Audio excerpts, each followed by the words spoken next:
Apple diagnostic centre వారు అందిస్తున్న most economical package దయాచకం కేవలం 499 రూపాయలతో fasting blood sugar, post lunch, lipid profile, liver function test, complete blood picture, complete urine examination.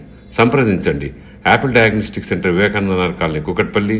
Apple diagnostic centre, rainbow vista పక్కన, Moosapet. 8008-0404, 9000097980. Doctor Syed Nasir Hussain.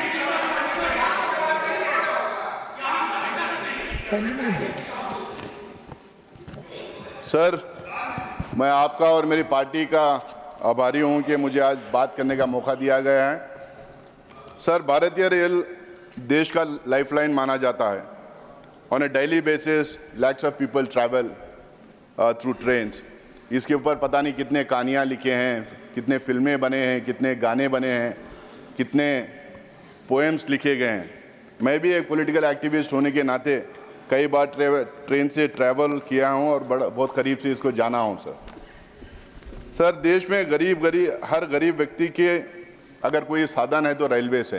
अब आप देखेंगे होली के त्यौहार पे, रमज़ान आ रहा है, रमज़ान के त्यौहार पे कितने लोग अपने अपने घर जाने की कोशिश करेंगे, ट्रेन से ट्रैवल करेंगे। लेकिन ये देखा गया है कि हर टाइम जब त्यौहार आता है तो स्पेशल ट्रेन्स लगाए जाते हैं जो हमारे देश का पॉपुलेशन के नीड्स के लिए एड्रेस करने के लिए स्पेशल ट्रेन्स लगाए जाते हैं। मैं ये जानना चाहता हूँ, क्या हमारी देश के पॉपुलेशन के हिसाब से कोई स्ट्रैटेजी बन रही है कि हमारे पॉपुलेशन के नीड्स को केटर करने के लिए उस तरीके की सुविधाएं दें? सर, बीते 11 साल से लगातार ये सरकार काफ़ी मार्केटिंग कर रही है। पुराने काम काज जो यूपीए के ज़माने में शुरू हुए थे उसको चमक दमक बढ़ाकर बताने का काम इन्होंने किया है। रेलवे गरीब लोअर मिडिल क्लास की पहुंच से बाहर होते जा रही है। कंफर्म टिकट्स नहीं मिलते हैं, रेलवे एक्सीडेंट्स लगातार बढ़ते जा रहे हैं। Passengers specially poor and lower middle class की सेफ्टी और सिक्योरिटी की तरफ कोई ध्यान नहीं दिया जा रहा है। सर, कुछ प्रीमियम ट्रेन्स को सरकार अपने एडवर्टाइजमेंट का एक तरीका बना लिया है। उसके एक्सपेंस पे पूरा रेल नेटवर्क सफ़र कर रहा है। यहाँ तक कि प्रधानमंत्री के सेल्फी बूथ्स पे काफ़ी पैसा रेलवे स्टेशनों पे खर्च किया जा रहा है। I think instead of such advertisements and vanity projects, the government needs to address the fundamental issues that are being faced by the railways today, sir. आपको पता होगा सर, 2 जून 2023 को ओडिशा के बालासोर में किस तरह की दुर्घटना हुई थी। 275 लोगों से ज्यादा लोग उसमें जान गंवाई थी। पहले सुना गया था कि कोई अगर रेल का एक्सीडेंट होता है तो मंत्री रिजाइन कर देता है, लेकिन यहाँ पे रेल के एक्सीडेंट लगातार होते जा रहे हैं। रेलवे में sir sanction post 14.74 lakh sanction post हैं। उसमें 3 लाख से ज्यादा वेकेंट हैं।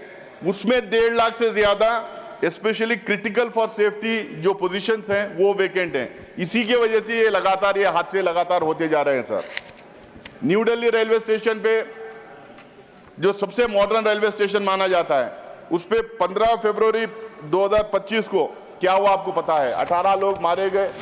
जिम्मेदार लोग जो रेलवे मिनिस्ट्री के थे ट्वीट करते जा रहे थे, उसको एक अफवाह बताते जा रहे थे। लेकिन वहाँ के वहाँ ना पुलिस थी, ना रेस्क्यू टीम थी, ना रेलवे ऑफिशियल्स थे। वहाँ के पुलिस ने कई लोगों को सेफ्टी से तक पहुँचाने की कोशिश की। हमारे नेता राहुल गांधी जी जाके वो जो पुलिस जो मदद किए थे उनको मिलने का काम किया, उनको साथ देने का काम किया। रेल मिनिस्टर 27 फरवरी 2025 को कहा था कि महाकुंभ के लिए 13,000 स्पेशल ट्रेन्स का आयोजन किया गया है, जिसमें 16,000 ट्रेन्स को वहां पे चलाया गया है। लेकिन दूसरी तरफ यूपी की सरकार कहती है कि 63 करोड़ लोग महाकुंभ में गए थे। अगर 63 करोड़ महाकुंभ में गए थे और सिर्फ 16,000 ट्रेन चले थे। इसका मतलब 5% लोगों के लिए 4.5 करोड़ 5 करोड़ लोगों के लिए रेल की सुविधाएं हुई थी। बाकी के लोगों के लिए सुविधाएं क्यों नहीं की गई थी? Sir, I come from the state of Karnataka, उसमें भी कल्याण कर्नाटका और बल्लारी से आता हूं सर। जिस हमारा एक बैकवर्ड इलाका है, जिस इलाके को हमारे एलओपी मल्लिकार्जुन खड़गे साहब और के इनिशिएटिव से सोनिया गांधी जी के एफर्ट से आर्टिकल 371 दिया गया, उस इलाके में बहुत सारे रेलवे प्रोजेक्ट्स अभी भी पेंडिंग है।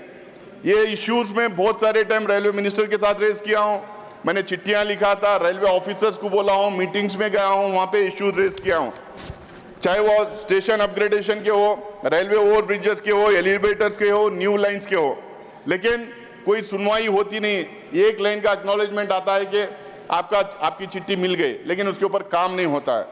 मैं इनसे अपील करना चाहूँगा, मैं भले अपोजिशन का एमपी हूँ, लेकिन बल्लारी एक जंक्शन है, एक बड़ा स्टेशन है, एक माइनिंग हब है, वहाँ के स्टेशन को अपग्रेड करना ज़रूरी है। लेकिन अनफॉर्चुनेट पार्ट इस सरकार का ये है कि सरकार एकदम भेदभाव का माहौल फैलाई हुई है। जहाँ अपोजिशन की सरकारें हैं वहाँ पे काम नहीं होता है। अपोजिशन के एमपीज का जो मांग लेते हैं, जो चिट्ठी देते हैं, जो रिक्वेस्ट देते हैं, जो डिमांड करते हैं, उसकी कोई सुनवाई नहीं होती है। और सिर्फ ये हमारे साथ नहीं हो रहा है, सारे अपोजिशन पार्टीज के जो सरकारें हैं वहाँ पे यही हो रहा है। उनका फंड कट किया जाता है, उनको काम करने नहीं दिया जाता है, डेवलपमेंट वर्क करने नहीं दिया जाता है। ये अपोजिशन के एमपी से यहाँ पे बताएंगे किस तरह से भेदभाव हो रहा है। एलओपी अरे बैठो यार, बैठो। एलओपी खड़गे जी रेल मंत्री थे, उन्होंने 2014-15 के इंटरिम बजट में गुलबर्गा में डीआरएम ऑफिस को ऐलान किया गया, स्टेट गवर्नमेंट जमीन भी दी।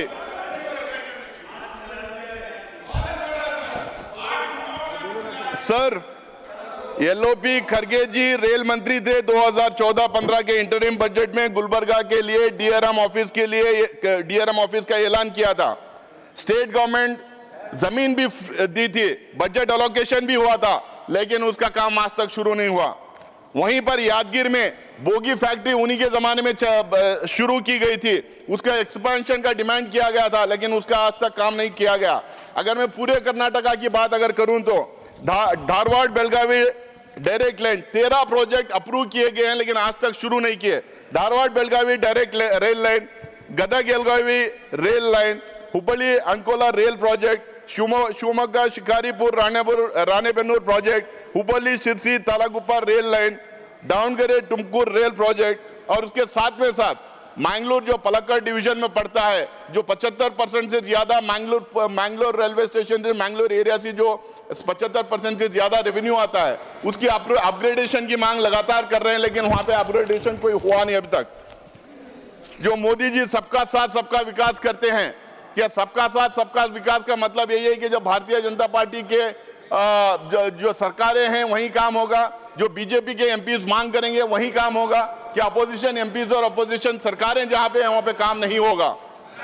यहां तक कि अपने 2017-18 के स्टेशन के इनकम को भी इन्होंने कैटेगराइज कर दिया। अब जिसको स्टैंडिंग कमेटी ने आपत्ति जताई है, उन्होंने कहा कि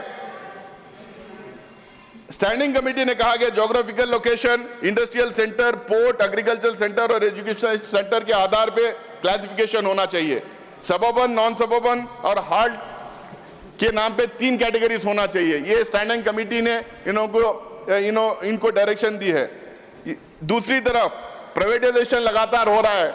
जो इंपॉर्टेंट रेलवे स्टेशन थे, पहले 1 से शुरू हुआ, बाद में 19 पे गया, 50 पे गया, अब 100 हाईएस्ट रेवेन्यू यील्डिंग स्टेशन का प्राइवेटाइजेशन हो रहा है। आप कहते हैं कि रेलवे स्टेशन को एयरपोर्ट बना देंगे सर, ये बार बार कहते हैं कि रेलवे स्टेशन को एयरपोर्ट बना देंगे। हम कह रहे हैं भैया एयरपोर्ट मत बनाइए, रेलवे स्टेशन को रेलवे स्टेशन रहने दीजिए। एयरपोर्ट का हाल आपने क्या रखा, क्या कर दिया है, और किस किस को कितने कितने एयरपोर्ट आपने बेचा है, वो सबको पता है। सर, अमृत भारत स्कीम की अगर बात करें, स्टेशन अपग्रेडेशन के लिए 2024-25 में 453 स्टेशन को अपग्रेड करने का इनका दावा था, लेकिन अभी तक सिर्फ एक स्टेशन को अपग्रेड किया गया, सिर्फ मात्र एक। आउट ऑफ 453 एक स्टेशन को अपग्रेड किया गया। सर, मैं अगर बात कहूं, अगर बोलूं तो रेलवे की बड़ी अपनी एक इतिहास है, बड़ा अपना पिछले करीब 100 साल से रेलवे हिंदुस्तान में चल रहा है। अलग अलग सरकारें अपने अपने हिसाब से काम किए हैं। यूपीए के सरकार में हम लोग अमेरिका, चीन और रूस के साथ में 1 billion metric ton freight volume के क्लब में हम लोगों ने शामिल हुए थे। यूपीए के जमाने में ही शामिल हो गए थे। उसके साथ में खड़गे जी के मंत्री काल में मोबाइल टिकट रिजर्वेशन के साथ में उधमपुर, कटरा जैसे तमाम कॉम्प्लेक्स रेलवे प्रोजेक्ट का काम हमने पूरा कर लिया था।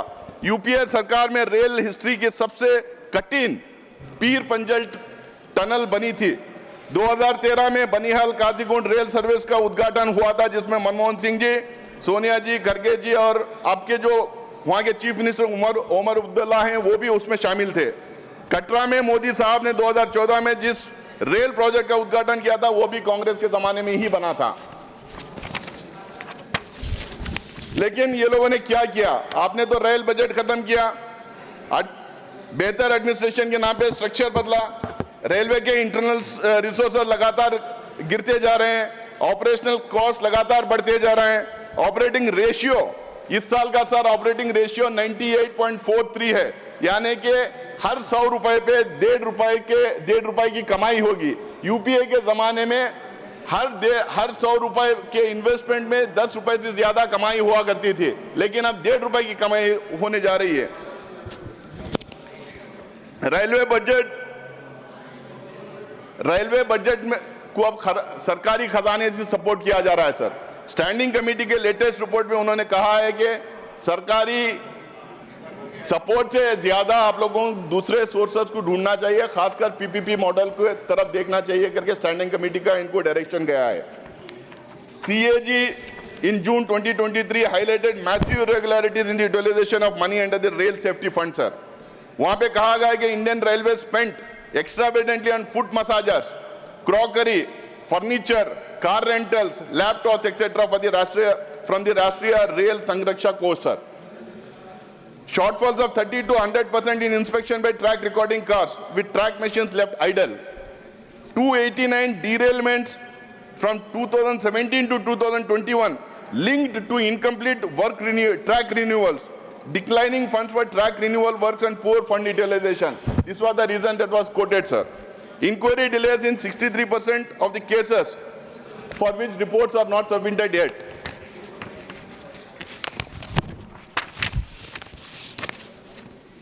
सर रफ्तार की अगर बात करें तो सर आज भी हिंदुस्तान में राजधानी और शताब्दी के रफ्तार के बारे में बात की जाती। ये कांग्रेस के जमाने में शुरू किए गए थे। इनकी रफ्तार का इनके बहुत अपना नाम कमाया और बड़ी लंबी सफर भी ये 2 गाड़ियां अब तक तय किए हैं सर। लेकिन 2004 के बाद mail express 51.1 kilometre per hour की स्पीड से चल रही है, passenger rail 35.1 kilometre per hour की स्पीड से चल रही है, goods rail 23.6 kilometre per hour के स्पीड से चल रही है। And the much hyped Vande Bharat sir, जिसके बारे में कहा गया था 160 से 180 किलोमीटर पर आवर के स्पीड से चलेगी, एक्चुअल में 60-70 किलोमीटर पर आवर के स्पीड से चल रही है। ये इनकी रफ्तार की गति है, जो बार बार क्लेम करते हैं कि इनकी रफ्तार बढ़ा दी सर 95% से ज्यादा लोग suburban, general and mail service train में और खासकर नॉन एसी कोचेस में चलते हैं सर। ये 95% ऑफ इंडियंस को इग्नोर करके 5% जो हाई स्पीड ट्रेन में जाना चाहते हैं उनके ऊपर फोकस करते हैं, इसीलिए बार बार वंदे भारत की बात करते रहते हैं सर। वंदे भारत करीब 136 वंदे भारत गाड़ियां इन्होंने स्टार्ट की। हर गाड़ी जब ट्रेन स्टार्ट होती है तो हमारे प्रधानमंत्री झंडा लेके वहां पे पहुंच जाते हैं। मैं आपको एक किस्सा सुनाना चाहता हूं सर। हमारी इस बिल्डिंग के बगल में रेल मंत्रालय है, उस बिल्डिंग का उद्घाटन हो रहा था। जगजीवन राम साहब रेल मिनिस्टर थे, उन्होंने गए नेहरू जी के पास और बोला कि रेल मिनिस्ट्री की बिल्डिंग का उद्घाटन कर रहे हैं, रेल भवन का, आप चलिए उद्घाटन कीजिए। तो नेहरू जी ने कहा कि मैं नहीं जाऊंगा वहां, आप रेल मिनिस्टर आप हैं, आप उसका उद्घाटन कीजिए और उसके लिए जिसने काम किया वो सारे ऑफिसर्स को अपने साथ रख के आप उद्घाटन किए। उन्होंने झंडा लेके वहां नहीं पहुंचा था, लेकिन यहां देखा जा रहा है कि वंदे भारत पे हर ट्रेन पे प्रधानमंत्री झंडा लेके पहुंच जाते हैं। मोदी जी 2017 में अनाउंस किए थे मोदी जी कि बुलेट ट्रेन 2022 तक आएगी, जब 75 साल आजादी के होंगे तो 2022 में बुलेट ट्रेन आएगी, लेकिन बुलेट ट्रेन का कोई खबर ही नहीं। स्टैंडिंग कमेटी में भी ये सवाल हुआ कि आखिरकार बुलेट ट्रेन कब स्टार्ट होगी, तो ना तो रेल मिनिस्ट्री के पास ना रेल मिनिस्टर के पास ना मिनिस्ट्री के पास कोई जवाब था। सर इतनी बात करते हैं चाइना के बारे में, चाइना ऐप्स इन्होंने बैन किए, इतने हु हल्ला हुआ था, हमने चाइना ऐप्स बैन कर लिए। सारी दुनिया को पता है चाइनीज एग्रेशन कैसा था, किस तरह से वो हमारे देश में घुसपैठ करके बैठे थे। लेकिन ये जो वंदे भारत की बात करते हैं, जो हाई स्पीड ट्रेन की बात करते हैं, उसके व्हील एंड एक्सेल्स जो है चाइना से मंगा रहे हैं। इस साल भी लगातार 3-4 साल से मंगाते जा रहे हैं। इस साल भी जो है 1620 करोड़ रुपए के wheel and axle train China से इन्होंने इंपोर्ट किया है। ये जो टपटपाते हैं, जो बोलते रहते हैं कि चाइना के खिलाफ है, हम ऐप्स बैन कर दिए, उनके साथ सब खत्म हो गया, लेकिन ये सब खरीदारी वहां से कर रहे हैं। मेक इन इंडिया का क्या हुआ? सर कांग्रेस गवर्नमेंट के टाइम पे सीनियर सिटीजन्स के लिए, सर एक मिनट दीजिए, कांग्रेस गवर्नमेंट के टाइम पे सीनियर सिटीजन्स के लिए, मीडिया के मित्रों के लिए, किसानों के लिए, स्टूडेंट्स के लिए कंसेशन दिया गया था, लेकिन ये सरकार कोविड के नाम पे ये सारे कंसेशंस खत्म कर दी है।